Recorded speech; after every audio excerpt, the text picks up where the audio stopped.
tanggapin yung pizza.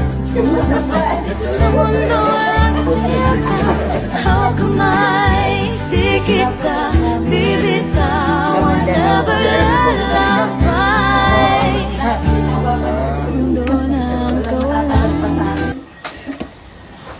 Ano pa si Jesse, pumunta pa kay Ate Carmen, Nanay Carmen. Naiwan pa doon. Naabot ako ng madaling araw, umaga. Hindi ako nakakatulong. Buti okay lang sa mga anak ko din po na ay di lang ka magpapakita. Ako lang ang kasama ko. Ay ako lang. Mga anak ko nakahiwalay naman sa akin. Sabi mo nga po, pag hindi ka nakasubscribe, wala kang galawan. Walang baon. Ay baon. Binilan pa nga ako ng TV ng anak ko para rin malaki. Ay, Ay, grabe yan. Talagang spoiled ah. Yun ang kaligayahan mo. Sabi nga niya, kaligayahan ni nanay. Huwag nyo nga. Oh, syempre.